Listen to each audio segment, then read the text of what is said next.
On day 10 of Operation Epic Fury, we are winning with an overwhelming and unrelenting focus on our objectives. Well, that was Secretary of War Pete Hegseth just a couple of hours ago. First thing this morning, right out of the blocks. He wants you to know on day 11, don't worry, Doug. Everything is fine. We are winning. And to try and help us put some finer points on this and just wrap this war up before it's over is Colonel Doug Macgregor, Defense and Foreign Policy Analyst, former advisor to Secretary of Defense, highly decorated combat veteran, and dare I say seer who can see all this kind of stuff in ways others can't. Welcome to the show, Doug. And just let me ask, what is your reaction to that comment from Secretary of War? Well, we probably ought to hurry up our analysis before the war ends and we don't have anything else to talk about, right? Well, I'm afraid, but maybe you can find something. Actually speaking, what I found more interesting than Secretary Hegseth's remarks were General Kane's remarks. Do you have those?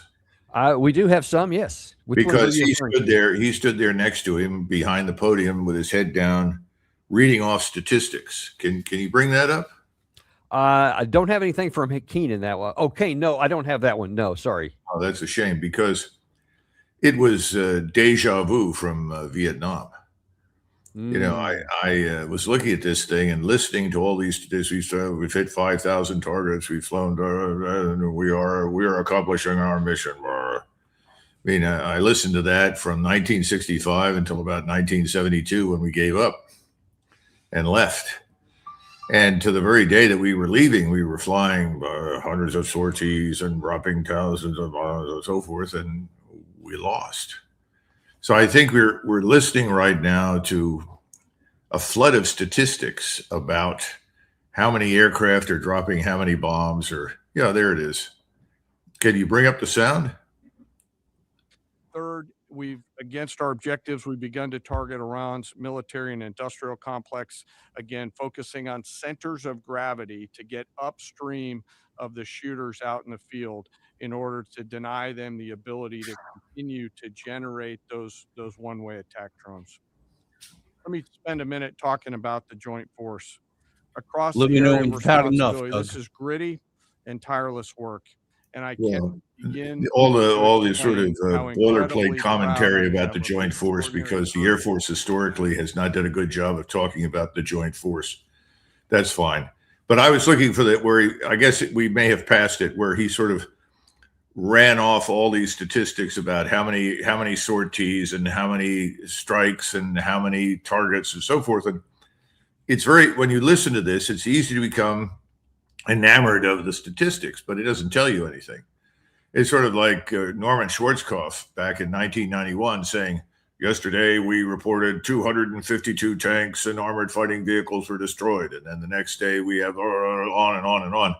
And what did we discover? You hadn't accomplished very much until you attacked on the ground. I think you have the same thing going on right now. And I think people are desperate in Washington to paint a picture of success. And the truth of the matter is this war is not over. You know, President Trump mentioned yesterday to the world, said this will be over soon. And what was the response of the market? It was, ebullient. Everyone jumped on board and said, that's great. And suddenly everyone went from the doldrums back up again. In other words, don't worry about the price of oil. Don't worry about the problems that you see because it's all going to be over soon. There is no evidence for any of that. I don't think the Iranians got the memo because as far as they're concerned, this war is going to continue. And the other point is that despite the fact that most of their air defense capability doesn't exist anymore or it hasn't worked very well, they are able to shoot down what I would call all of the terrestrial ISR platforms. These are manned and unmanned that fly in order to verify, confirm targets on the ground in the perpetual chase to find ballistic missile launching sites. All of those continue to be shot down. That's very important if you're an Iranian because that means it's still very hard for us to find and target everything. And secondly, there's no evidence that the Iranians are running out of missiles. In fact, they've now announced that their ballistic missiles will carry as a minimum 1,000-pound payload. That means 1,000 pounds of explosive up to 2,000 pounds of explosive. In other words, they're not skimping in any way, shape, or form. They are pulling out the stops. And we continue to see tremendous damage inflicted, particularly on Israel, which we don't see very much on television, but it's pretty severe. And the Israelis are taking it in the shorts, as they say. And in fact, toward that end, Doug, I don't have General Keynes saying it, but I do apparently have President Trump last night. Obviously, he had been briefed by General Keynes. Here's what he said with some numbers. We continue to target Iran's drone and missile capabilities. Their drones are way down. Their drone manufacturing has been hit starting today. We know all of the places they manufacture the drones, and they're being hit one after another. Their missile capability is down to about 10%, maybe less. We're also hitting where they make missiles and where they deliver missiles. But it's all resulting in a 90% decline in various things, but in particular, Iranian missile launchers, and 83% drop in drone launchers, as you know. The drone launchers are pretty well shot, but we're at over 90% decline in the Iranian missile launchers, which is very hard to reproduce and very hard to get. Now, that reminded me of something, and you brought it up a second ago, and I wonder if you could comment. From the time you and I were fighting on the ground in Desert Storm, we were preceded by around 38 days of nonstop perpetual bombing from the air. And as you said, there was a daily read off of all this stuff. And yet when you and I got up to the point of contact, we discovered that not as much had been destroyed anywhere near as we thought. Do you think there's anything similar going on here with whatever President Trump is being told by his advisors? What is that translating to, in your opinion, on the ground in Iran? I don't think that we're having the effect that he's describing. He's still describing, for all intents and purposes, the numbers of weapons, the numbers of aircraft that are being flown. That these kinds of statistics really aren't terribly meaningful. You know, it's sort of in the same category as, well, we killed the supreme leader. And there was an expectation everywhere that killing the supreme leader would lead to some sort of statewide collapse that we could then exploit to compel them to negotiate. Well, that didn't happen. None of the efforts to assassinate the top people have made much difference. On the contrary, we've discovered what we knew before we started, if you had any sense or any experience, and that is that replacements show up. Successors come into power, and they exercise authority. I just think that at this point, the administration wants very much to convince everybody that everything is just fine, and this won't last much longer. I think the point we need to make is that, no, everything is not just fine. The UAE just shut down the largest oil refinery in the world with no prospect of reopening anytime soon. You have a similar set of circumstances in Qatar. In other words, whatever you say about what you're doing to the Iranians, you have to look at the facts on the ground. Are the Iranians continuing to launch theater ballistic missiles? Yes. Are they continuing to hit targets in Israel and around the Gulf region? Yes. We haven't even talked about eastern Iran, where you have more underground missile cities, none of which have been touched, because frankly, eastern Iran is out of range for the most part of our weapon systems. So this is not ending anytime soon. But I certainly understand why President Trump said that, because he wants to reassure the markets. But eventually the markets are going to figure this out. Well, that's exactly where I was going to go next, because that graphic I'm showing here, this is showing that the Gulf nations have slashed output by 6.7 million barrels a day. That's 33% of regional production, for the reason you just mentioned, that the storage is full. And that they can't bring any more out of the ground. But just for everybody's understanding, the way this works is that the system is designed to not have war, so that when they pump stuff out, they put it in a holding tanks for a while. The ships come in empty, they fill them up, they roll out, and it's just this nonstop, whatever, 15, 20 million barrels per day. Well, if all of a sudden you shut down the strait, then there's nothing to offload, and those storage tanks are not made to go for a long period of time. So now the only thing left is to shut down production, and that's going to have longer effects even after the strait gets opened up. But right now, Doug, I haven't seen any evidence that it's going to be. No, the first thing we need to keep in mind is that roughly 25% of the world's oil is now offline. That's a quarter of the world's oil supply. Now, that is offline not for a few days or for a few weeks. In some cases, it's indefinite. So that's the first thing. 35% of the world's fertilizer is now no longer being shipped. And that too is a vital aspect of our lives that we don't pay a great deal of attention to. You know, natural gas fuels over 40% of US power. Higher gas prices lead to immediate utility bill increases for consumers. So what's this mean? US manufacturers of fertilizers and chemicals face higher feedstock costs. Eventually, we're going to see the price of food and consumer goods rise dramatically. And what about monetary policy? Persistent energy-driven inflation could prevent the Federal Reserve from cutting any interest rates as they previously planned in 2026. So when you go to regions of the world, you look at a place like Europe. You know, we went into March 2026 with a very low inventory compared with previous years.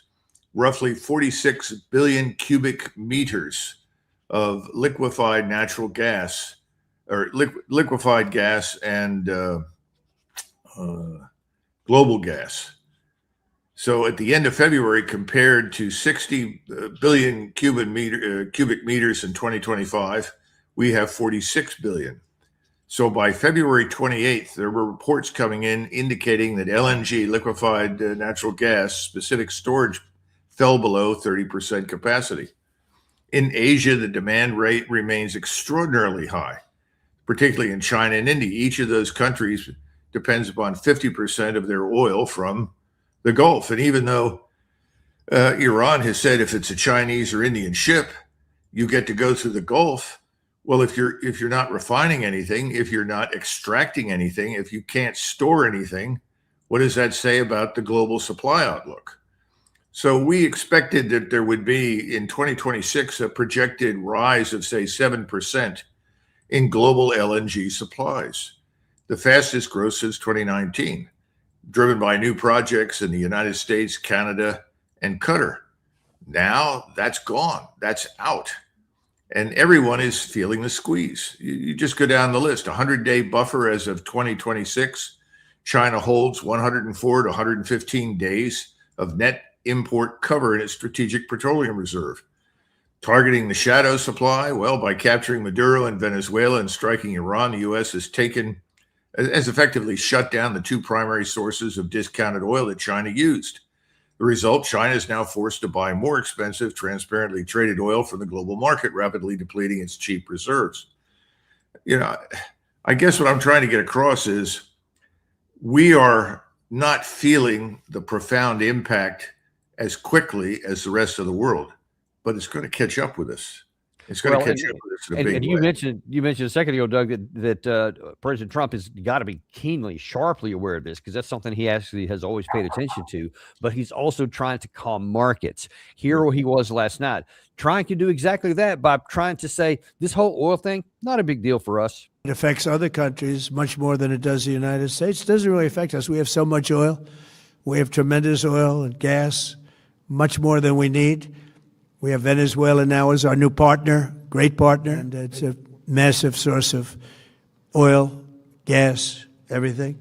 We're in a very good position, but very unfair to other parts of the world, like China as an example. I mean, we're doing this for the other parts of the world, including countries like China. And we're protecting the world from what these lunatics are trying to do. Now, what if you could talk about that, Doug? Because obviously we do have plenty of domestic oil, but oil is a global commodity which still affects our economy. I wonder if you could explain what the risks are for us. Well, I think the first thing to understand is that inflation is going to catch up with us, and electricity costs are going to rise. Industrial goods will become more expensive, and our monetary policy is going to be constrained. You can't cut interest rates in the current setting, current environment. So I think those three things, electricity costs, industrial goods, monetary policy, all of those will affect us negatively. Now, that may not be felt by the middle of April, but I suspect you'll start feeling it by then. But certainly by the time the summer hits, it's going to get ugly. And this is something that's going to hurt us badly as a country through the summer and will have profound consequences for the president. And now when you go overseas, of course, the global economy and recession are not going to make friends for us. And I think the pressure on us to end this, whatever it takes for us to end this, will be enormous. Now, when I say whatever it takes, I'm not talking about a nuclear weapon, for God's sakes. What I'm saying is that people will say this has got to stop. And if you're desperate because of the impact of all of this, then you may be willing to weigh in on the side of Iran, which I think is going to happen, frankly, particularly when it comes to the Chinese and the Russians. And in fact, that's actually what I want to talk about next, because first of all, despite Trump's calm words there to try and make the markets calm, that can work on just American Joe Q public that watches on TV. It's not going to work for the people who really understand what's going on. But I think Trump's real terrifying and fear of all what's going on, and his anger really showed up after he made those comments when he posted this on Truth Social, to where he's just kind of going over the top to warn Iran and anyone else that if Iran does anything that stops the flow of oil within the Strait of Hormuz, which, as you pointed out, is already the case, they will be hit harder by the United States, 20 times harder than they've been hit thus far. Additionally, we will take out easily destroyable targets that will make it virtually impossible for Iran to ever be rebuilt back as a nation. And then he goes on to talk about that. And, we better keep the Strait of Hormuz open. This tells me that he is aware of how critical this is, and he's trying to use words to coerce the opening of the strait. But the question is, will that work? Is that going to coerce Iran to open the straits? No, not at all. In fact, right now, I think from the Iranian perspective, they are being told either you submit unconditionally to what the Israelis demand. That's important to understand, because the demands that President Trump has been making are not his. They never were. They are Israeli demands. So what are they? No enrichment of any kind. You effectively have to dismantle your ballistic missile inventory so that you can pose no threat under any circumstances to Israel. And you can't have any friends or allies in the region with whom you cooperate. The Iranians are not going to do that. They're not going to surrender. And they know what surrender means. So frankly speaking, I think they're in the mode of, it's better to live on your knees than die standing up. So I don't see any evidence that what President Trump is saying will happen. The other point is that he was complaining earlier that these ship captains that are responsible for these tankers are gutless. Why doesn't someone try to force their way through the Straits of Hormuz? I guess he doesn't understand the insurance industry. You can't insure anything that tries to go through the straits. They're not going to insure something they know will be sunk. And if there's one thing we can absolutely guarantee, is that anything that tries to go through those straits that the Iranians don't want to go through will in fact be sunk. They have extensive weapon systems, missiles dug into the cliffs, ready to go in, ready to go out and sink whatever is threatening the integrity of the Gulf. So I just don't see how he's going to achieve what he wants by simply doubling down on what I think is already a failed strategy, especially since it's not necessary for us. Secretary Hegseth this morning also commented on that, but for all of his declaration and all of his, tough rhetoric and stuff, this sounds kind of soft and tepid to me on Hormuz. What do you think? He takes very seriously the condition of that straits. We have capabilities that no other nation on earth has, and we're certainly working with our energy partners across the administration to control for that. That's part of that scoping of this. The world needs to understand this doesn't have this isn't intended to be, nor is it something that will expand. We know exactly what we're attempting to achieve here, scoped properly, and the American people can count on that for sure. Do you think really that we know what we're doing and scoped properly? We can count on that. What say you, Doug? Well, I've never heard of a war that was carefully scoped. And if you go back to 1965 and come forward, we have scoped wars, as he says. In other words, we've imposed limitations on ourselves, or we've tried to emphasize one thing or the other. But with the exception of Desert Storm, where we employed a very large ground force that could have easily crossed the river and marched on Baghdad had it wanted to, we haven't had much success. You can blow things up. And again, explosions on the ground. How do I put this? They're very seductive. You see the giant explosion and you're absolutely convinced that what you did made a difference. That's not necessarily true. The other thing is this has become extraordinarily expensive. I think it was $5.4 billion were spent just in the first 24 to 36 hours, thanks to the intensity of our airstrikes and our use of all these precision-guided weapons. The Kosovo air campaign, which lasted 78 days back in 1999, only cost at the time $4 billion. Did $6 billion worth of damage, but it only cost us $4 billion. What is this costing? Do some work with adjusting dollars, and if you keep this up, I don't know that $50 billion as a supplement will be enough to cover it all. And again, why are we doing this? What is this going to do for us? How is our security enhanced? It's not. We're making enemies everywhere, at a very high rate of speed. And let's just take a look at what the options are for President Trump, because obviously this is President Trump clearly feels the pressure. He's got to get that straight back open. He's got to get the oil flowing because of the ramifications that has domestically on his electoral chances coming into the midterm. He talked about that yesterday too with Republicans about their strategy going into the midterms, which didn't include a lot of higher priced oil. So what's he going to do? Now, there are also those, and I this is an American we're about to show you here, but I really think this is more like on the Israeli side about not getting weak-kneed and not stopping this war, because Trump talking about this is going to be over soon and we're winning anyway, and Hegseth saying that at the top here. I think that there are those in Israel who are afraid, hang on, I don't want you guys to get weak-kneed and come to an end like you did 12 days into the last war here. And here is Jack Keane warning against stopping the war.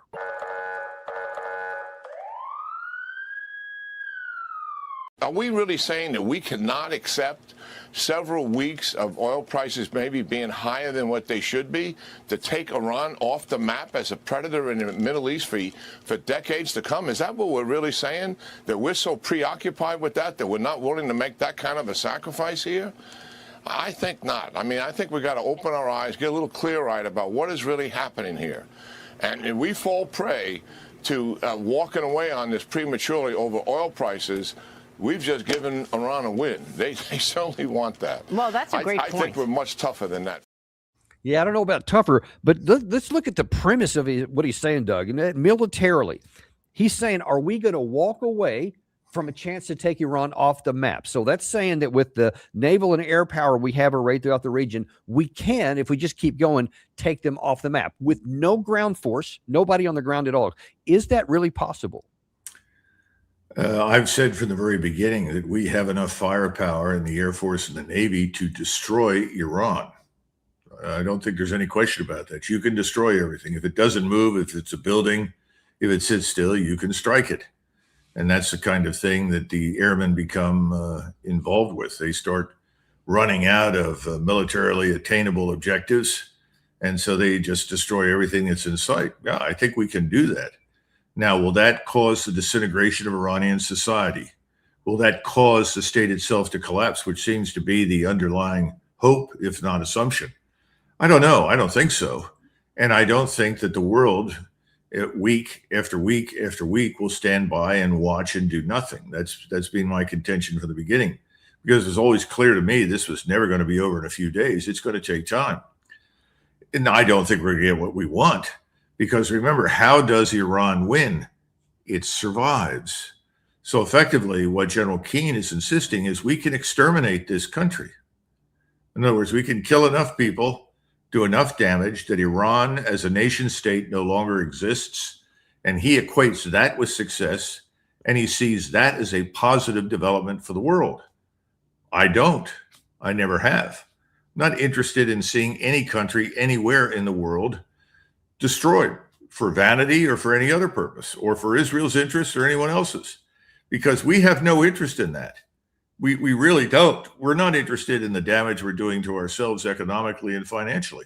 And that damage has just begun. And that's the point that we've been trying to get across to people.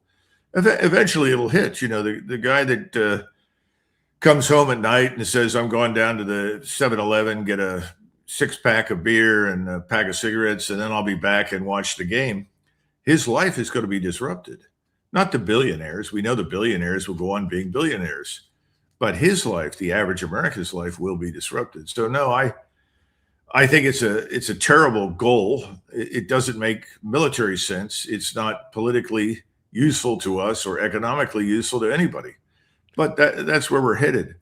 So let me ask you what the consequence of that. Let's say that President Trump listened to that, and he does listen to Jack Keane. There's no question about it.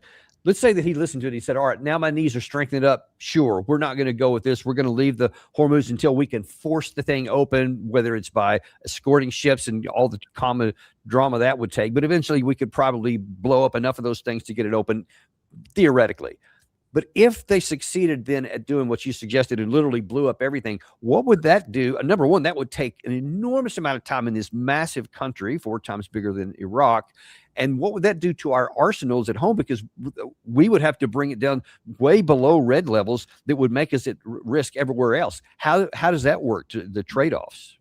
Well, if you're Trump, you're telling yourself, I've used military power to remove access to Venezuelan oil for China. And I'm stealing Venezuelan oil and selling it at a profit for the United States. And that's a good thing. Now, we don't control Venezuela. We don't rule the place. The government is not responding to us at all. It's simply going along with, unfortunately, what it cannot reverse, and that is the exploitation of their oil resources, at least temporarily or for the moment, by the United States. And this is seen as a good thing because it reduces China's access to cheap energy. That's step number one for the White House.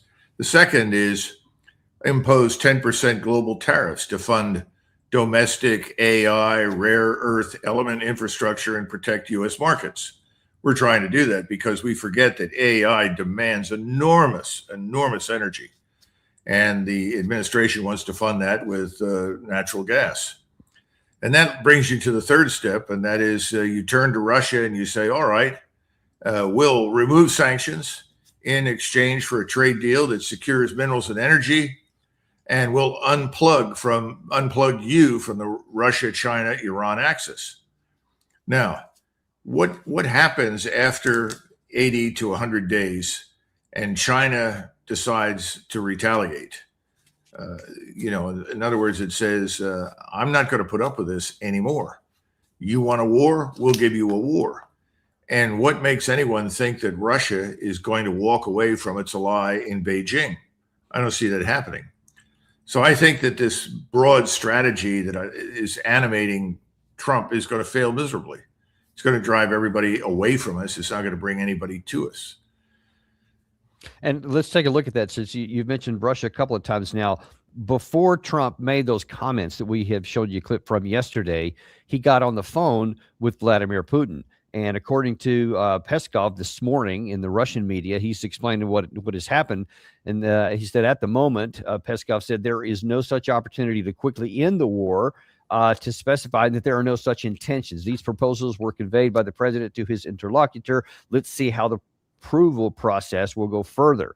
But Putin's proposals to end the conflict in the Middle East are still on the table. Russia is ready to contribute to the peace process, but coordination with many parties is necessary. So Putin has some ideas to end the war, but apparently those did not go over well with Trump because he didn't say anything on them. But then, and this is important too, after that conversation with President Trump, Putin came out and made his own comments about the Strait of Hormuz. Let me remind you that last year, about 1/3 of the world's seaborne oil exports passed through the Strait of Hormuz, and that is around 14 million barrels per day. Of these, about 80% were headed to the countries of the Asia-Pacific region. Now, this route is effectively closed. Oil production that is tied to the use of the strait risks coming to a complete standstill as early as the coming month.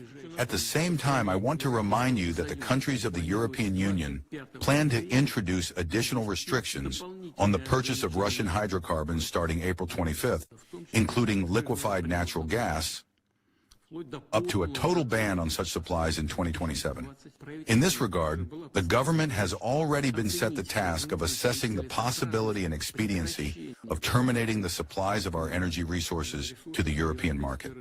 We should not to wait until the door is demonstratively slammed in our faces, but to do it right now and move these volumes away from the European market to more interesting directions, well, and to gain a foothold there, which is the most important thing. So it sounds to me like Russia is looking to take an opportunity here to exploit the situation by saying, hey, we're going to take this moment to stop on our time schedule the oil supplies that were going to Europe, which in addition to the Middle Eastern problem with fuel for the global commodity is going to put even more pressure on the Western economy and the Western countries. What do you think his intent is here? Oh, I think his intent is to make life miserable for Europe and the United States. And if you were in his position, why would you not do that?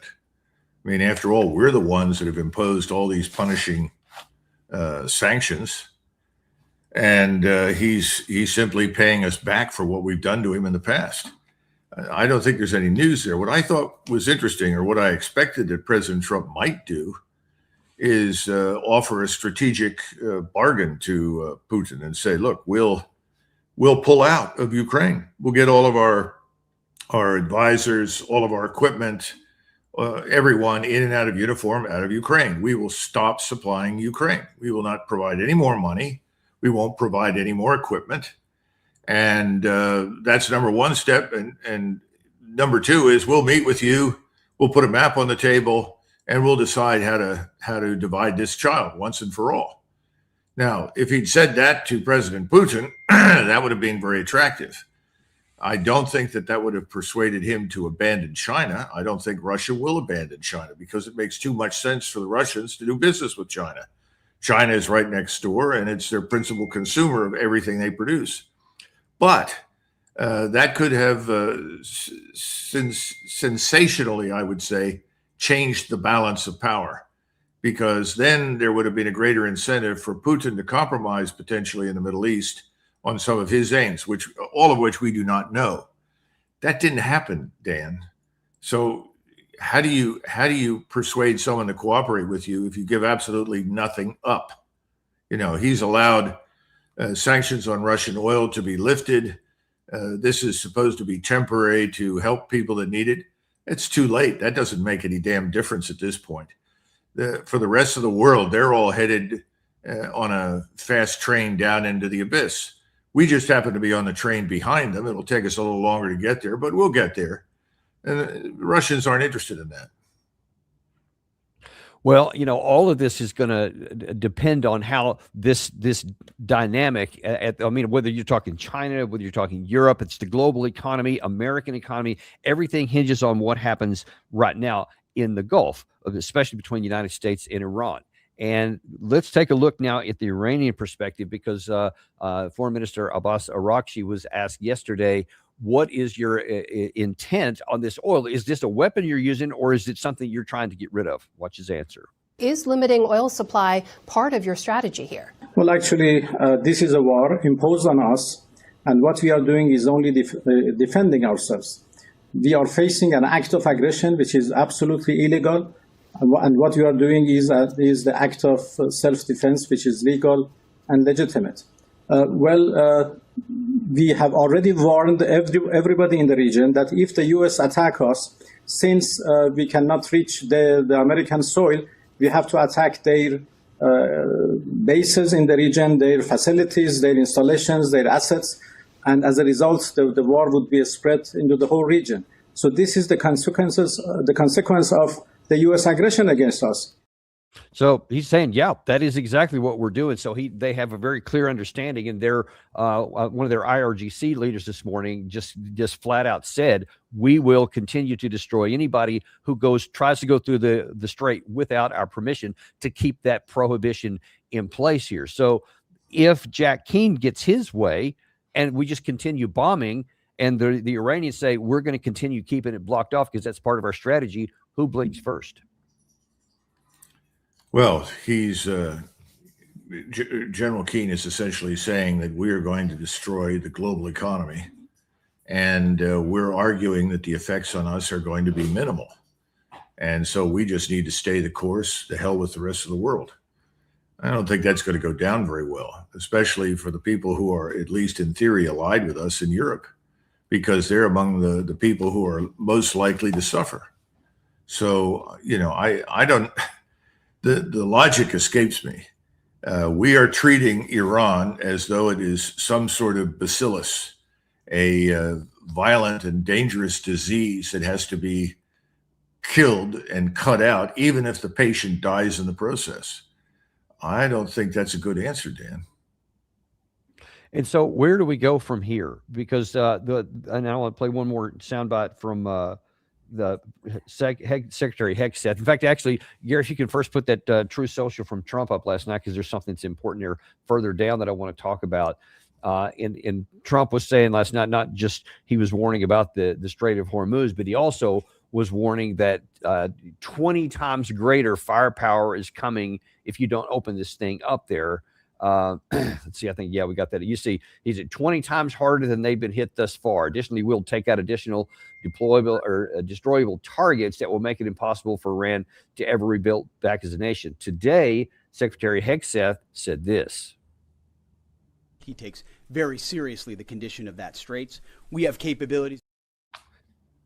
Today will be yet again our most intense day of strikes inside Iran. The most fighters, the most bombers, the most strikes. Intelligence more refined and better than ever. So that's on one hand. On the other hand, the last 24 hours have seen Iran fire the lowest number of missiles they've been capable of firing yet. Just the bifurcation, just the trend lines that we talked about on our first briefing.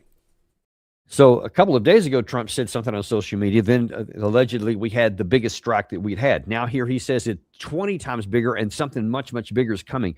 What is going to be the cumulative effect on this? Does it matter if it's 40 times bigger? Are we going to be able to bring them to their knees anytime soon? And if we're not, what is that going to do to our side if we keep expending that kind of ordnance, but it doesn't translate to any action on the ground? Well, the last time these kinds of comments were made, the Iranians responded with enormous ballistic missile strikes on Israel, along with large numbers of unmanned systems or drones. And not only did they attack Israel, they attacked locations in the Gulf and more American military bases. So I think that's what will happen initially. The Iranians will strike back with larger and more capable explosives on missiles. I would say the following. First of all, if you need medication of any kind, you better go out and buy all the medicines you can get, because in a few months they won't be available, because the petroleum industry has a big role to play in the production of pharmaceuticals. So that's my first piece of advice. And secondly, start thinking in terms of storing food and any other items that you think you may need, because as this war continues, and it's going to continue, the impact that I talked about earlier is going to be felt here. There is no evidence that anybody in Tehran is going to pop up on the phone, call President Trump and say, "Oh, we're so sorry, we surrender.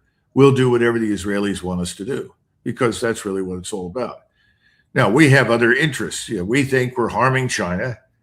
I don't know what the Chinese will do, but I think the Chinese over the next few weeks, they're going to surprise everybody by what they may be willing to do.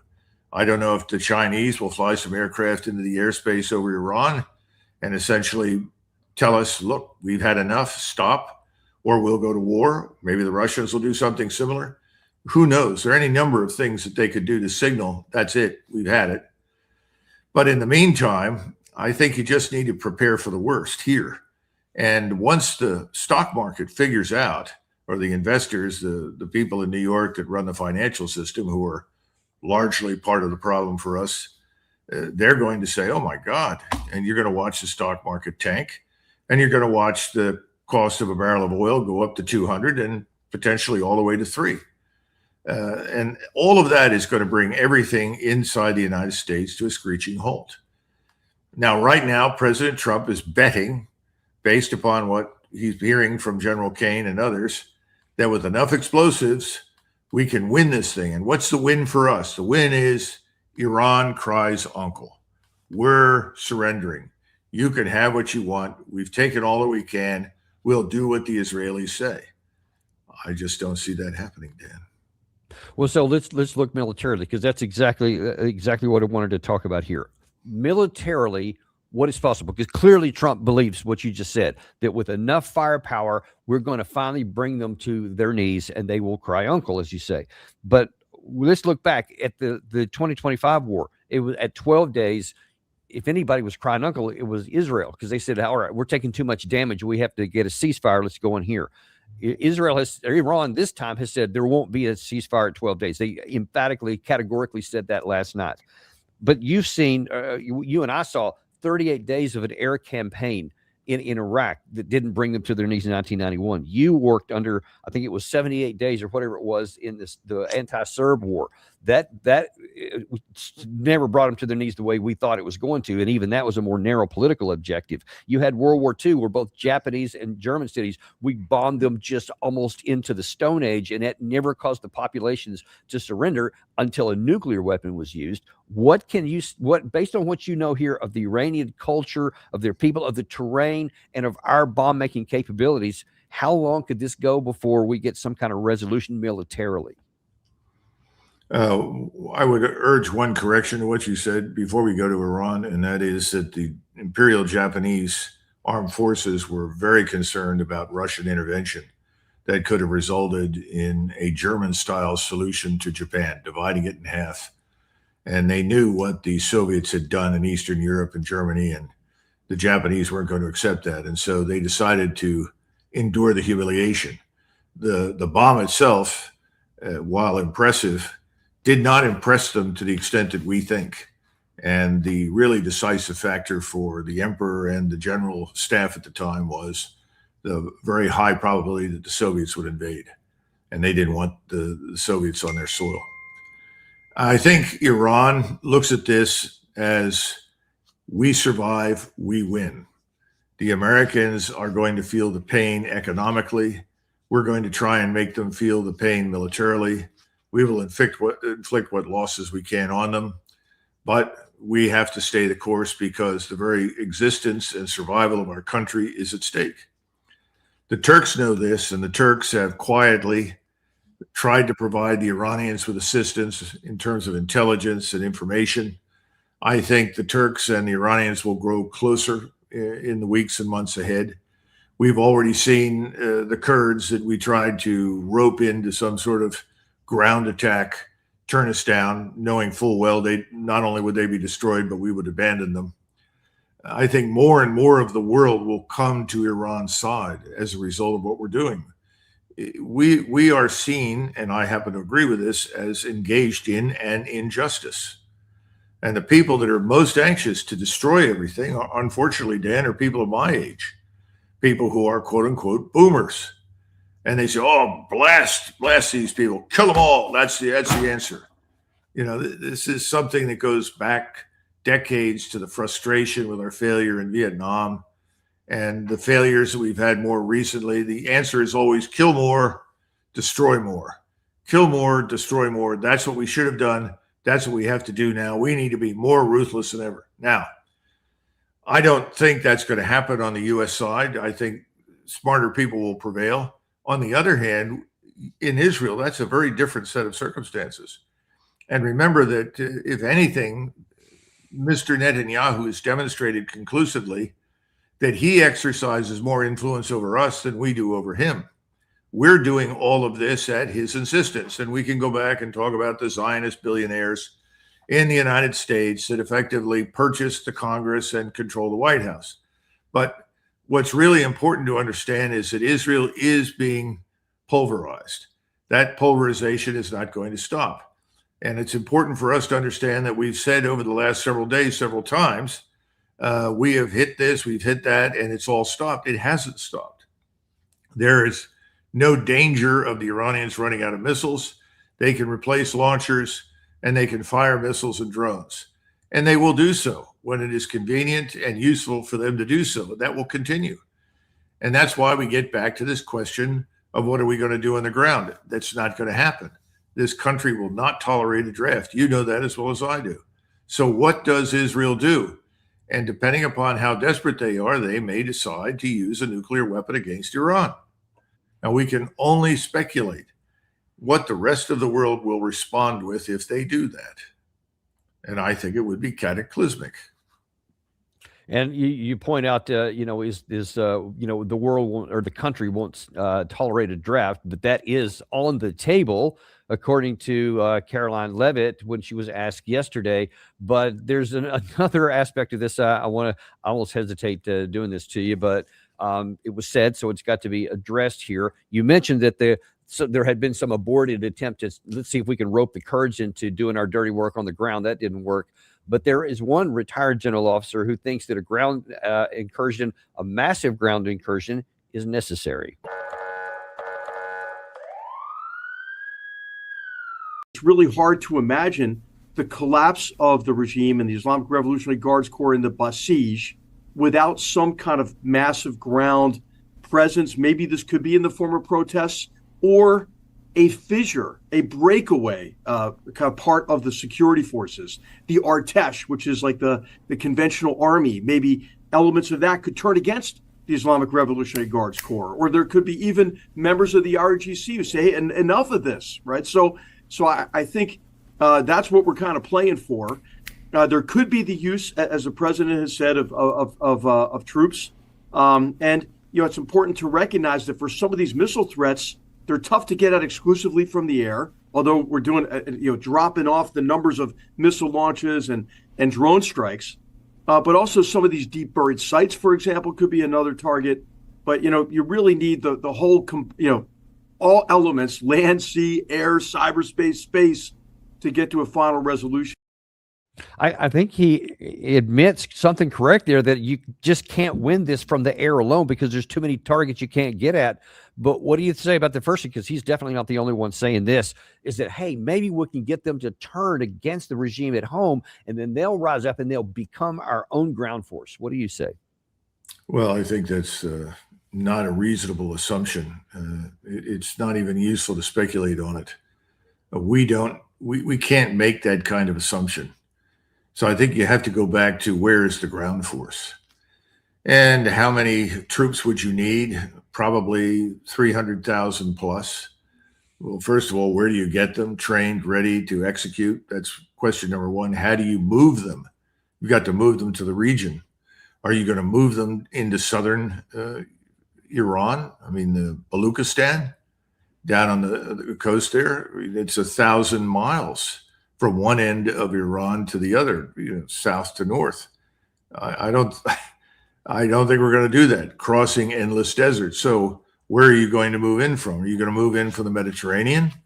And most of this will have to be done by sea. What ports are you going to use? Well, Haifa is the logical place to go, but Haifa is now being destroyed, or at least it's no longer functional. Where are you going to go? Turkey? Are the Turks going to let you in? We tried that in 2003. And the Turks said, thank you very much. No, thank you. We're not interested in seeing you come in and destabilize the region again. Where else can you go? And let's assume that you come in somewhere along the northern Syrian coast. That's just for discussion purpose. We managed to come ashore. You really think that satellite imagery and high altitude intelligence gathering collection systems are not going to find you?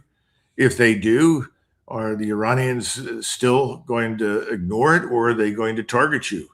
Well, they can target you with very accurate theater ballistic missiles. I don't know if you remember or not, we were standing around in Al-Jabail for quite a while, offloading our equipment before we finally disappeared into the desert. And I remember standing there with a regimental commander, and he said, what do you think? And I said, I'm very concerned. We need to get out of here. He said, I agree.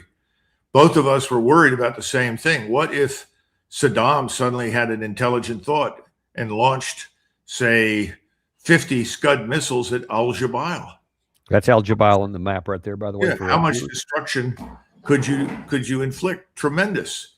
You could kill large numbers of people, but you could shut down the port. You could destroy the port. You could sink vessels. Even up until the end of the air campaign, there was a Marine amphibious ship, or a couple of them, sitting in the harbor, and one Scud missile, quite by accident, got within 100 yards. It landed in the harbor, in the ocean. What if these things had been masked? Well, we got away with it. Let's put it that way. We survived. We got away with it. We fought.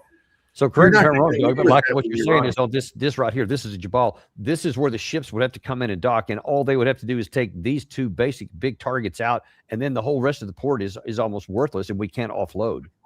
Yeah, of course, but we're not going to go through the Strait of Hormuz. I don't see any admiral anywhere who's going to advocate moving through the Straits of Hormuz. They're not stupid. They're supposed to keep the water out and the people in and keep the ships afloat. So how are you going to do that? That's why I say you're really driven further north. Do you go to the Russians? They're not going to assist you. I mean, I just think it's ludicrous. So we have to understand something. Precision guided missiles linked to overhead intelligence, surveillance, reconnaissance have changed warfare profoundly. We've seen it in eastern Ukraine. Now we're seeing it in the war in Iran. We've got to come to terms with it.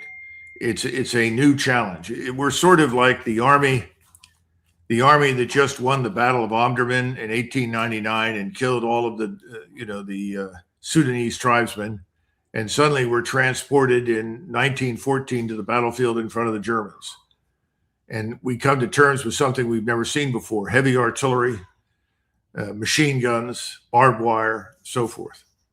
We're in a new war fighting paradigm for which we are not prepared, in which we cannot understand. Something else is increasingly the defense is becoming, or at least demonstrating, its superiority over the offense. We are offensive in our force posture, structure. Not going to work this time. Now, if I'm proven wrong, I haven't come back in 6 weeks and say, gee, I was wrong. Everyone in Iran is dead, or most of them, and everything's destroyed. So, maybe we're like the Romans, make a desert and call it peace. I still don't think that will happen. Yeah, well, I mean, the history, evidence, an analysis of the geography of the forces array, of the defensive capabilities, certainly augur well for your assessment to come true. But just let me ask you the final question here. One of the things that, of course, everything's focused on what's happening here in the Middle East for obvious reasons. But I want in the time that we have here, just a little bit left over, what does all this do to the Russia-Ukraine war? Because already Zelensky's going crazy because he's not getting any more interceptor missiles because we're chewing through them all in the Middle East now, along with Israel. Russia is continuing to work on the front line. There's still that they've slowed down over the last couple of months, I guess, for various reasons. Who can only know? But what impact does this war have on that war? Well, my assumption is that since the Russians are now doing a land office business by selling oil at very high prices to anybody who wants it, and that cannot do anything but benefit the Russian economy, that the Russian military is now poised for decisive operations. If we look at the distribution of their forces, it's not difficult to divine that they have a concentration towards the south, aimed in the direction of Zaporizhia. They have another concentration in the north, potentially aimed at Kharkov. Now, will they act? Will they now finally cross the Dnieper River, move south and take Odessa? I would assume so. And why Odessa? And somebody said, well, why not just go straight to Kiev? Well, once you control Odessa and you shut off what remains of the Ukrainian state from the sea, you're also eliminating a huge problem that they've had to deal with from the very beginning. And that is the arrival of weapons and mercenaries and personnel and intelligence agents and everything you could think of coming through Odessa into Western Ukraine. Once that's shut off and they control Odessa, effectively, I think Ukraine is cooked. It's a landlocked country.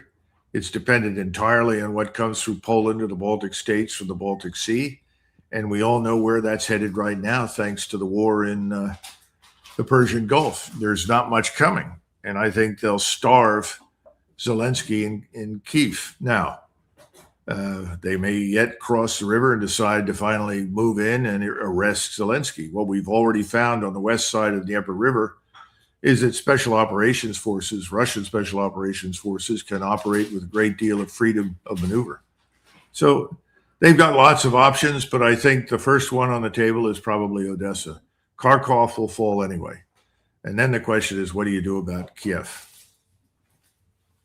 Yeah, well, all of these questions will be answered at some point, and none of them are moving in the direction that are beneficial to the United States in either capacity.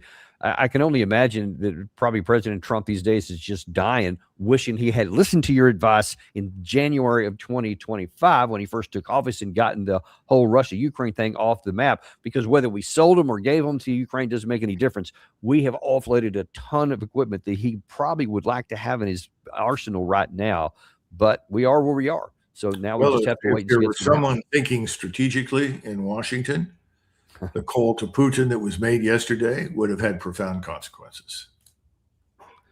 And all right, Vladimir, what do you want? What do you want? Let's talk seriously and work it out over the phone and say, I'm going to send a team over there. We're going to put this in writing, and we're out. But there's no sense of proportionality. And this is the final point.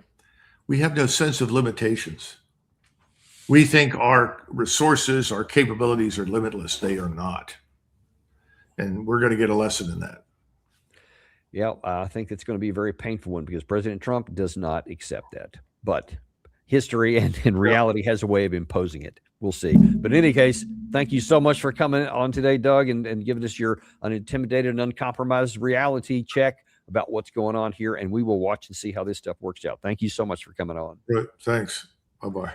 And we appreciate you guys today. Also, a lot more to cover here. First of all, with Robert Pape is going to be on at 2:00 today.